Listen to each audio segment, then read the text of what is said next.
നബിതങ്ങൾ പറഞ്ഞില്ലേ, ലൈസ ശദീദു ബിസ്സുറഅ, നല്ല ആരോഗ്യവാൻ എന്ന് പറയുന്നത് ജിമ്മിൽ പോയിട്ട് മസിൽ പവർ ഉണ്ടാക്കുന്ന ആളല്ല. നല്ല ബൈസെപ്സ് ഉണ്ട്, ട്രൈസെപ്സ് ഉണ്ട്, ട്രാപ്സ് ഉണ്ട്, ഷോൾഡർ ഉണ്ട്, സിക്സ് പാക്ക് ഉണ്ട്, എല്ലാം ഉണ്ട്. കാണുമ്പോ നല്ല ആജാനുബാഹുവാണ്. ലൈസ ശദീദു ബിസ്സുറഅ, നിന്നെ കാണുമ്പോ തന്നെ നിന്റെ ബൈസെപ്സും ട്രൈസെപ്സും സിക്സ് പാക്കും ചെസ്റ്റ് ഒക്കെ കാണുമ്പോ ആളുകൾക്കൊരു ഭീമാകാരനായ ആളെ പോലെയുണ്ട്. എന്നാ നിനക്ക് നല്ല ഫ്ലെക്സിബിലിറ്റി ഉണ്ട്. പൊതുവെ ജിമ്മന്മാർക്ക് ഫ്ലെക്സിബിലിറ്റി ഉണ്ടാവില്ല. ജിമ്മന്മാർക്ക് ഫ്ലെക്സിബിലിറ്റി എന്ന് പറഞ്ഞാല് അടി ഫൈറ്റിംഗ് എന്നൊക്കെ പറഞ്ഞാല് ഫ്ലെക്സിബിലിറ്റി, നല്ല സ്റ്റാമിന വേണം, ഫ്ലെക്സിബിലിറ്റി വേണം, എങ്കില് ഒരാൾക്ക് നന്നായിട്ട് അടിക്കാൻ പറ്റും. ജിമ്മന്മാരെ സംബന്ധിച്ചിടത്തോളം അവരിങ്ങനെ മസിൽ പവർ കൂട്ടുന്നത് കൊണ്ട് തന്നെ ഫ്ലെക്സിബിലിറ്റി ഉണ്ടാവില്ല. ചെരിയാനും വളയാനും ശരീരത്തെ മെരുക്കിയെടുക്കാൻ നമ്മൾ വിചാരിക്കുന്നത് പോലെ ശരീരത്തെ കൺട്രോൾ ചെയ്യാൻ അവർക്ക് പറ്റൂല. നേരെ മറിച്ച് ഞണ്ട് നടക്കുന്ന പോലെ അവർ നടക്കും.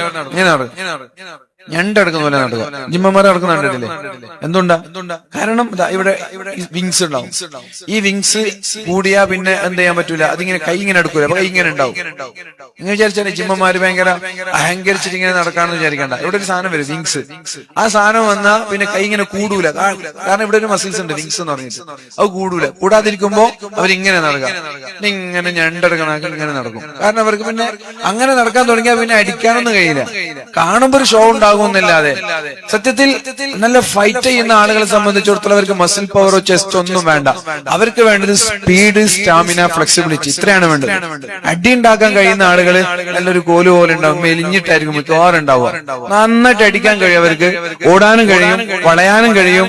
എത്ര അടി കൂടിയാലും അവർക്ക് കിതപ്പ് ഉണ്ടാവില്ല, ക്ഷീണം ഉണ്ടാവില്ല, നല്ല സ്റ്റാമിന ഉണ്ടാവും. അപ്പൊ റസൂലുള്ളാഹി സ്വല്ലല്ലാഹു അലൈഹി വസല്ലം പറയാൻ, ലൈസ ശദീദു ബിസ്സുറഅ, ഒരു ശക്തിമാൻ എന്ന് പറയുന്നത് ഒരാളെ ഇടിച്ചിടലല്ല, ഒരാളെ അടിച്ചു വീഴ്ത്തലല്ല, അതൊന്നല്ല ശക്തി എന്ന് പറയുന്നത്. ഇന്നമ ശദീദ്, നിങ്ങളുടെ കൂട്ടത്തിൽ ഏറ്റവും ശക്തിമാൻ എന്ന് പറയുന്നത് അല്ലദീ യംലികു നഫ്സഹു ഇൻദൽ ഗളബി, ദേഷ്യം വരുമ്പോ ആ ദേഷ്യത്തെ കടിച്ചു പിടിക്കാൻ നിങ്ങൾക്ക് കഴിഞ്ഞാൽ നിങ്ങളാണ് ഏറ്റവും നല്ല ശക്തിമാനെന്ന് പരിശുദ്ധ റസൂലുള്ളാഹ്